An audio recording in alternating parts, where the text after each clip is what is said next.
Ouais, quand tu veux. Hello tout le monde, mon nom c'est Philippe Ouimet. Je suis passionné de musique, collectionner, n'en jouer, n'écouter et aussi je suis courtier immobilier à Châteauguay.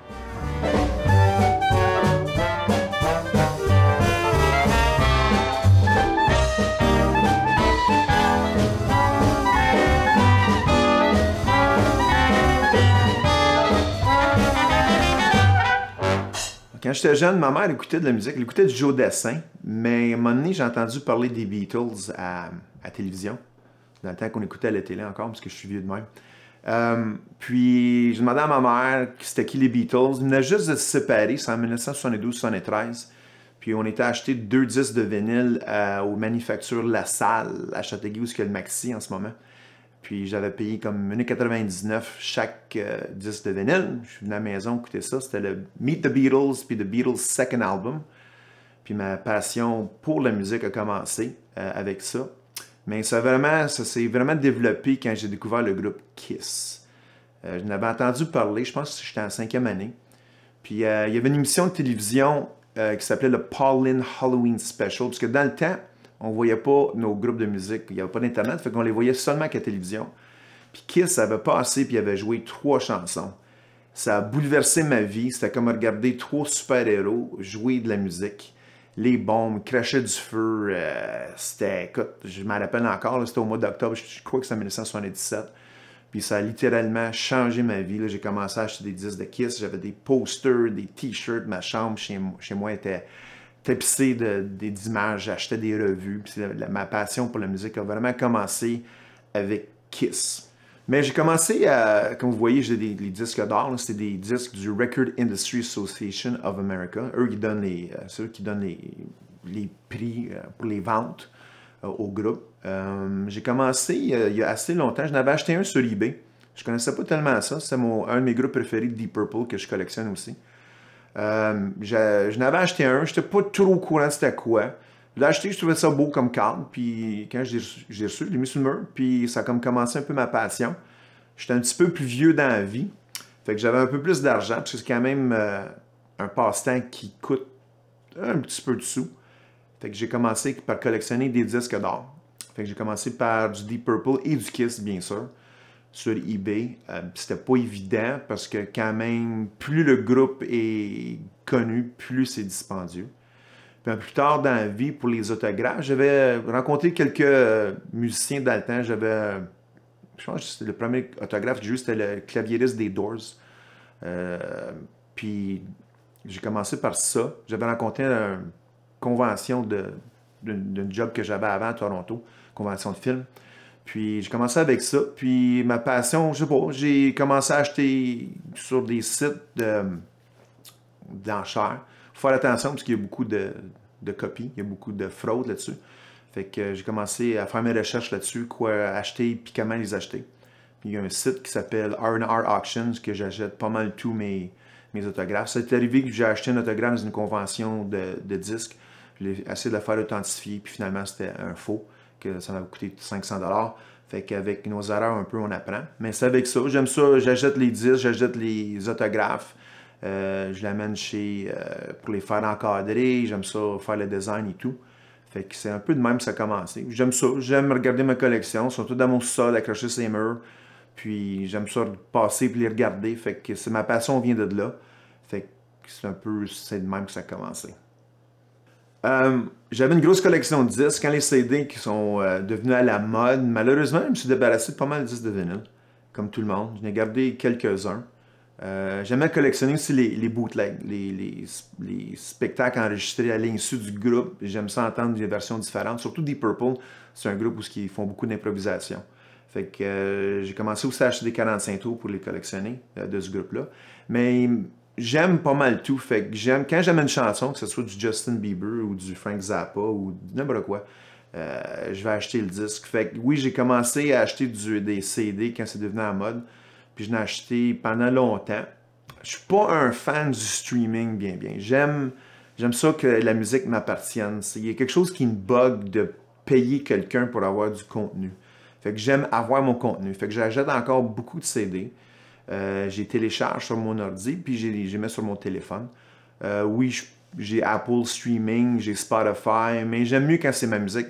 Parce qu'il y a une différence dans le son, la façon que c'est compressé, la façon que ça sonne. Puis j'aime ça pouvoir partager ma musique avec le monde. Fait que quand j'ai un groupe que j'aime, je dis au monde, ça m'a frappé un moment donné, justement avec le monde de la télé. Un moment donné, je pense que c'était Mathieu, il m'avait dit ah, tel groupe, tu devais l'écouter. J'ai dit ben, tu me prêteras le CD. J'ai dit j'ai pas le CD. Va sur Internet, trouve-le, puis écoute-le. Fait que c'est de même que je découvre des groupes, mais j'aime mieux quand quelqu'un me prête de la musique, puis je peux regarder la pochette, regarder qui a écrit quoi, où est-ce que ça a été enregistré, où est-ce que ça a été produit, quelle année que c'est sorti, qui joue dessus. Je trouve qu'il y a beaucoup d'informations qu'on perd maintenant. Fait que j'aime ça avoir la pièce, le CD dans mes mains pour pouvoir savoir un peu l'histoire de la musique. Non, j'aime bien l'aspect de pouvoir tenir le produit. Quand j'étais jeune, quand un artiste sortait un nouveau disque, ben, tous mes chums venaient chez nous. Puis on faisait jouer le disque de vinyle, puis tout le monde regardait la pochette. Puis il y avait des livrets dedans. Kiss était fort sur mettre des posters, puis des collants, puis des affaires comme ça. Même que Alice Cooper, l'album School's Out, c'était un album, School's Out, l'école, c'est un album qui s'ouvrait comme un pupitre d'école, puis il y avait même une paire de bobettes dedans. Fait que il y avait des choses comme ça qui étaient comme intéressantes. Puis c'est le fun, juste tenir la pochette, puis regarder. Des fois, quand j'étais plus jeune, juste par la pochette, des fois, je connaissais pas la musique, on pouvait pas l'écouter. Je trouvais la pochette belle, j'achetais le disque. Des fois, c'était bon, des fois, c'était décevant, mais c'était le fun d'aller dans les magasins de disques, fouiller puis regarder. Il y avait plusieurs magasins de disques à Montréal, A&A Records sur Sainte-Catherine, qui était la grosseur d'un Jean Coutu. Là. Il y avait des disques partout. Le plancher était en bois franc, puis ça craquait, puis ça sentait de la musique quand elle allait. Puis la musique jouait, puis tu regardais, ouais, si tes artistes préférés avaient sorti des nouveaux disques. Il y avait Sam the Record Man, il y avait les Discus. Fait que c'était le fun de partir. On partait, moi et mes amis, on prenait l'autobus, on allait à Montréal, on allait chez les disquaires, on faisait le tour aussi des magasins de disques usagés de vinyle qui sont redevenus à la mode. Fait que c'était vraiment le fun de. C'était comme un rituel. Je joue de la guitare, ça fait depuis 1975. Oui, je suis vieux de même. C'est à cause de Kiss, à cause de Ace Frehley, le guitariste de Kiss. Je trouvais que j'aimais son style, je trouvais ça avait l'air pas mal cool d'avoir une guitare. Fait que j'ai commencé à prendre des cours, j'ai pris des cours quelques années, mais c'est vraiment à cause de la musique que j'ai commencé à jouer de la guitare. Mais mon guitariste préféré maintenant, c'est Ritchie Blackmore, le guitariste de Deep Purple. Vous connaissez certainement Smoke on the Water, la première chanson que tout le monde apprend à jouer à la guitare. Fait que j'ai commencé à jouer à cause de ma passion pour la musique.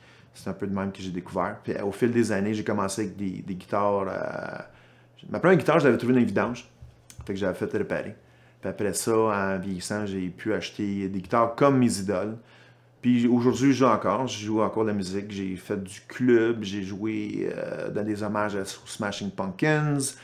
Fait pas mal le tour de la province. Là, j'ai aussi un groupe qui s'appelle Garage Électrique. On fait du rock en français. On fait de la composition. On a 3 CD. Fait que tout ça découle de quand j'ai commencé, quand j'ai acheté mes 2 premiers disques de vinyle avec ma mère. Les 2 disques des Beatles. Ça a vraiment ouvert un univers. Puis je trouve que la musique dans ta vie, ça te rappelle des souvenirs, ça te rappelle certains moments de ta vie, ça te rappelle des blondes, ça te rappelle des moments moins le fun, mais des moments le fun aussi.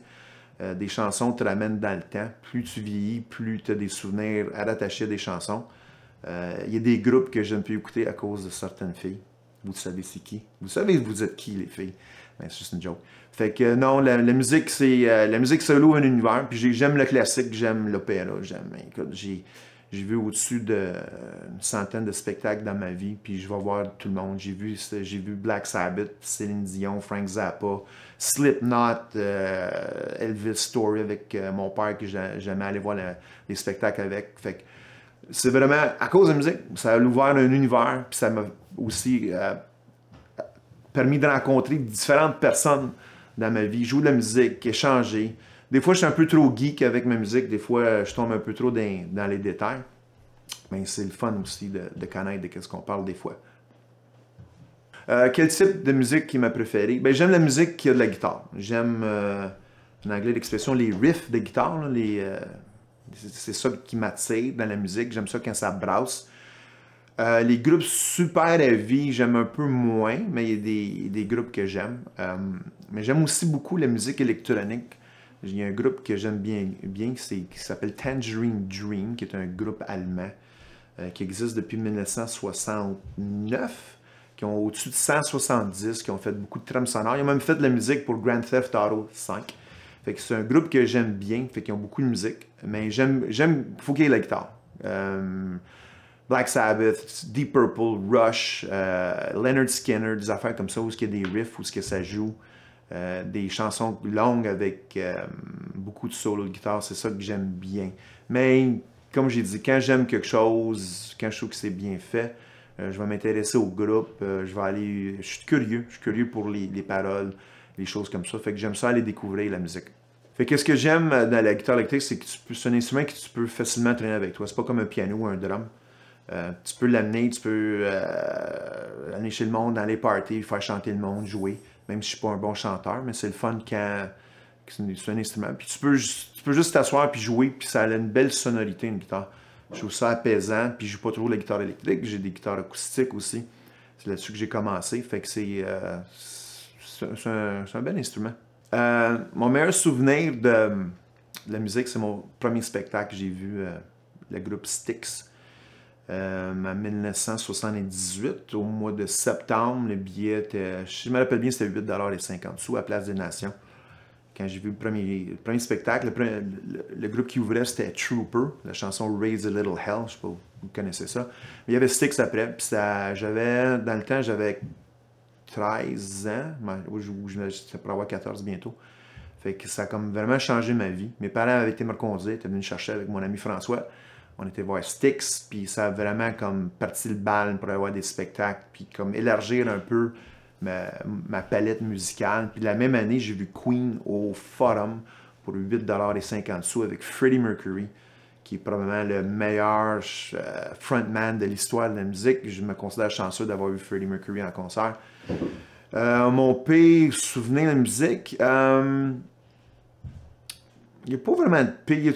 Il y a des mauvais souvenirs, mais j'aime ça parce que ça te ramène à une place. Que ce soit un bon ou un mauvais souvenir, c'est un souvenir. C'est ça qui fait qui on est aujourd'hui. Dans les spectacles que j'ai vus qui n'étaient pas très très bons, j'ai eu la chance de voir Metallica, Guns N' Roses et Faith No More au Stade Olympique. Je crois que c'est en 92 où il y a eu l'émeute. J'avais été voir Faith No More, qui est un de mes groupes préférés. Mais Metallica avait joué 5 chansons, le chanteur avait eu un accident, ça a fait brûler par une explosion sur la scène. Il y avait eu comme 2-3 heures d'attente avant Guns N' Roses. Ils sont venus sur la scène, ils ont joué 5 chansons, puis ils sont partis, il y a eu une émeute. Fait qu'on était arrivé comme à 3 heures l'après-midi, on était sortis de là comme à 10-11 heures le soir. C'était long, c'était pénible, puis des spectacles au Stade Olympique, c'est pas la meilleure place. Fait que peut-être pas un de mes bons souvenirs, mais quand même c'est un bon souvenir. Ça, j'étais à l'émeute de Guns N' Roses puis Metallica, fait que dans le fond, c'est un souvenir qui est correct. Qu'est-ce qui me fait grincer les dents des collectionneurs? Non, pas vrai, il n'y a pas grand-chose. J'aime pas critiquer. Il y a des choses que j'aime pas à cause de la voix ou des chansons. Il y a des groupes que j'adore qui ont fait des disques qui étaient vraiment pas bons. Mais j'aime pas critiquer la musique parce que c'est vraiment c'est un choix personnel. Fait que quand je vois du monde critiquer les goûts des autres ou les goûts de la musique, ça me bug un petit peu. Je suis pas...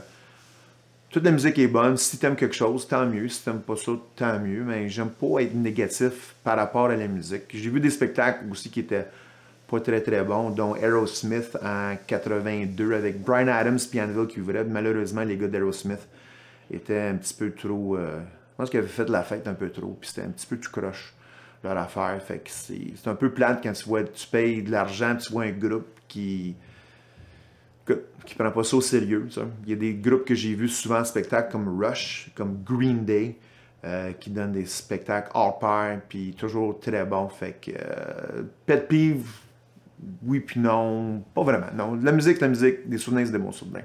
Puis la façon que le monde traite de la musique, c'est chacun son choix. Pour moi, le Golden Age de la musique, c'est les années 70. Il y avait le rock progressif, il y avait le début du rock, qu'on appelle le heavy metal, mais c'est du hard rock. Tu avais les Stones, Zeppelin. Tu as vu le disco aussi qui était bon, que j'aimais bien. À la fin des années 70, tu as eu le New Wave avec les B-52s. Puis tu avais des groupes des années 70 comme Emerson, Lake and Palmer, puis Yes, qui faisaient des albums, un album double, 4 chansons. Il y avait une chanson par côté de vinyle. Fait que les compagnies de disques, je pense qu'ils donnaient vraiment la chance aux artistes de se développer. Je trouve maintenant, les artistes ont des gros hits, mais sont vite oubliés. Malheureusement pour eux, fait qu'il faut que tu sortes du produit souvent. Puis c'est drôle, parce que j'écoute la radio, j'écoute différents postes, puis tu peux écouter Shawn puis entendre Cashman de Led Zeppelin. Après ça, j'écoute comme 92.5, puis tu entends Dua Lipa. Ça, la musique a vraiment beaucoup changé, mais il y a quand même des bonnes chansons aujourd'hui. Fait que, pour moi, le Golden Age de la musique, c'est vraiment les années 70, mais je m'arrête pas à ça. Mais c'est sûr que si j'entends une chanson des années 70, je vais probablement monter le son, puis l'écouter fort. Non, je pense avec du recul que tu tires des conclusions sur la musique. Quand j'étais plus jeune, il y avait des groupes que j'aimais pas. J'aimais pas Led Zeppelin, j'aimais pas Pink Floyd dans le temps. Last Star, je trouve que c'est bon, j'aime ça.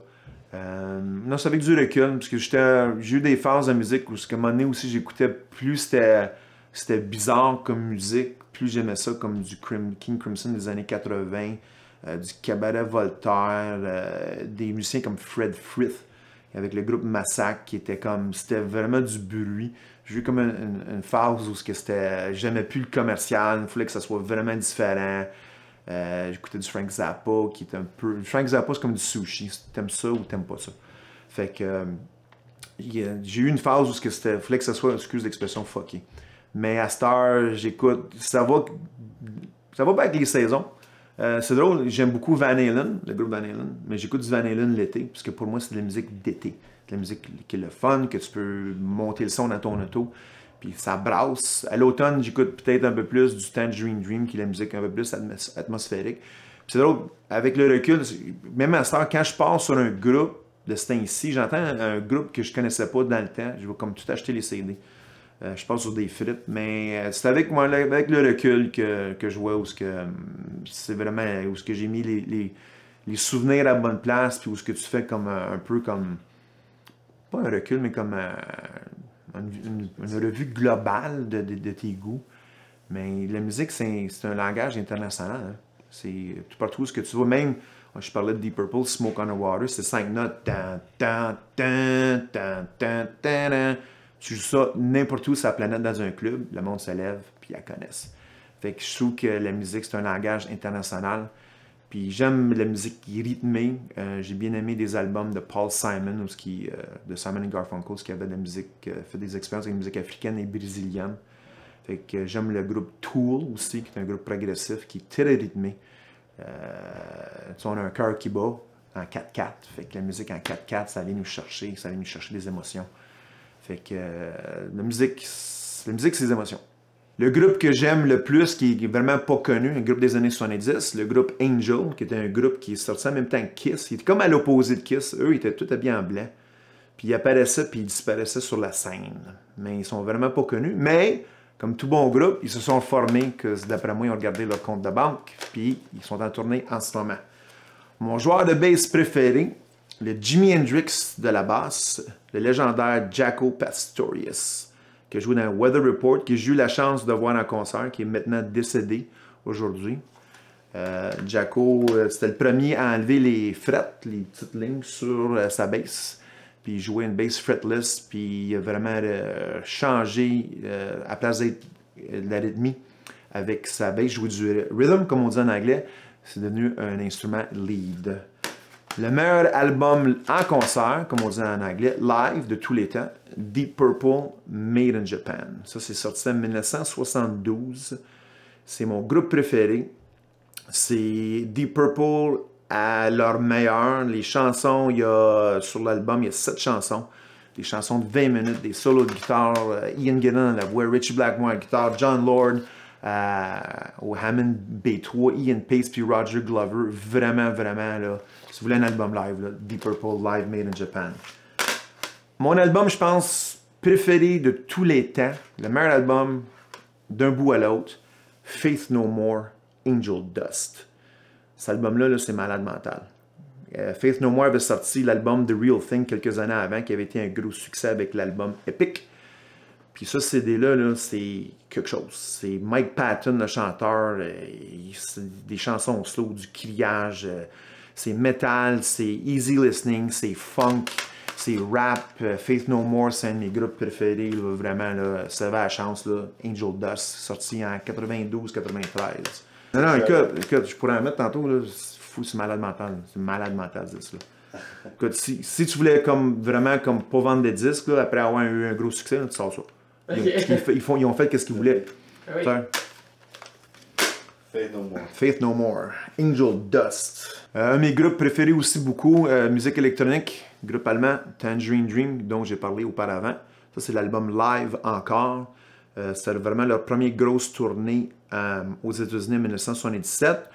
Qu'est-ce que j'aimais de Tangerine Dream, c'est que c'était de l'improvisation. Il n'y avait pas vraiment de chansons. Tous les concerts, c'était des chansons qui improvisaient. Fait que des chansons pouvaient durer une demi-heure, 40 minutes. La musique électronique et la musique planante, c'est pas tout le monde qui aime ça. Mais je trouve que ça a vraiment changé la musique. Puis le dance, puis la musique électronique de nos jours doit beaucoup à Tangerine Dream. Mon album grunge préféré, mon band préféré grunge, même si j'aime pas mettre des catégories des fois, Melancholy in the Infinite Sadness de Billy Corgan et les Smashing Pumpkins. Un album double qui n'a pas une chanson qui est pas bonne. Si vous aimez la guitare, Billy Corgan, il en met de la guitare. Puis ça aussi, il y a des hits, 1979, Tonight Tonight, mais aussi des chansons comme Jelly Belly, puis Zero, puis Bullet with Butterfly Wings, puis Muzzle, qui est ma chanson préférée des Smashing Pumpkins. Ça, c'est un album là, que c'est un must. Puis ça a poigné dans le temps, ça avait vendu pour 10 millions de copies. Puis un de mes groupes fétiches que j'aime bien, qui n'est pas trop connu, c'est un quand même que j'ai envoyé de l'argent pour qu'il puisse produire un nouveau disque il n'y a pas longtemps, puis j'ai eu des paroles. J'ai fait du crowdfunding. C'est le groupe Shriekback. Shriekback, c'est un groupe de l'Angleterre qui est sorti dans les années 80. C'est aussi Shriekback, c'est planant, c'est funk, c'est un peu punk. C'est vraiment dur à décrire. C'est un groupe qui existe encore. Ils font plus de tournées, mais ils font quand même de la nouvelle musique. Fait que ça, c'est l'album Shriekback Go Bang qui est sorti dans les années 90. C'est pas un de mes préférés d'eux, mais c'est un groupe qui est difficile à catégoriser. C'est un groupe que j'aime bien et que le monde ne connaisse pas beaucoup. Différence entre vinyle et CD. Oui, le son du vinyle, c'est un son qui est plus chaleureux. Entendre le popcorn aussi quand tu mets l'aiguille. Mais c'est un côté de vinyle, c'est pas bien long. Hein. Fait que tu écoutes un disque. J'avais oublié, j'ai ressorti ma table de tournante il y a quelques années. Puis j'écoute du vinyle, puis côté A finit quand même assez vite avant de le revirer de bord. Fait que les CD, on peut avoir jusqu'à 72 minutes de musique, je pense. Beaucoup plus de musique. Le streaming, c'est pour toujours. Là, tu pars, puis... Mais le streaming, j'aime pas parce qu'il te suggère des choses. Puis non, moi, je vais choisir moi-même. Là, tu sais. Fait que, mais j'aime mieux le son d'un CD. Honnêtement, j'aime mieux le son d'un CD. Il y a plus de musique dessus. Puis, quand on télécharge la musique sur des plateformes comme Apple Music, je trouve que c'est un petit peu trop compressé comme son. Fait que ça devient un peu boiteux. Fait que j'aime le son du CD, c'est clair, c'est bien enregistré. Puis des fois, quand un vinyle a été comme remasterisé pour être un CD, je trouve que le vinyle sonne mieux que le CD. Ça dépend des fois. Mais j'aime mieux le son d'un CD. En plus, tu as plus de musique. Oui, j'ai rencontré Ray Manzarek à Toronto dans une convention de films. Je travaillais pour les compagnies de films américaines dans le temps. Puis signé l'autographe, puis après ça, je dirais croisé à la salle de bain à l'urinoir. C'était un peu malaisant. C'était pas le film, il était là pour promouvoir, pas le film de Oliver Stone. Les Doors, c'était vraiment un documentaire qui s'appelait Dance on Fire. Il était super gentil.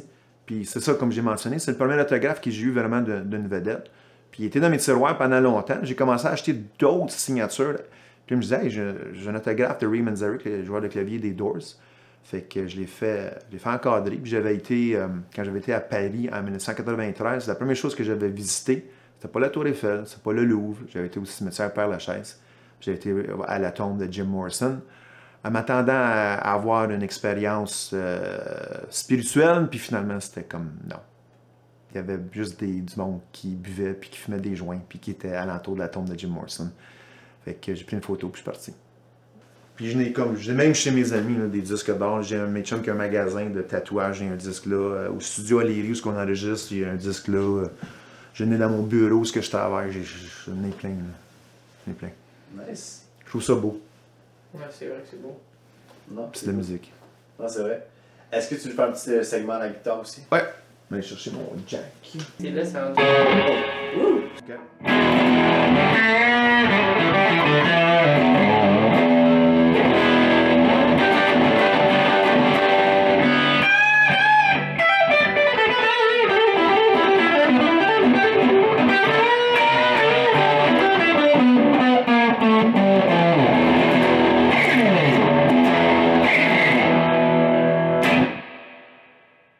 Qu'est-ce que je réponds à ceux qui trouvent ça bizarre, ma collection de musique, mes disques d'or, mes autographes? Faut avoir une passion dans la vie. Tu peux collectionner des cartons d'allumettes, tu peux collectionner des bouteilles de vitre. Qu'est-ce qui te passionne? Parce que si t'as pas de passion dans la vie, il n'y a rien qui te nourrit. Pas de vie, pas de passion, pas le fun. Nice, parfait. Ah, merci.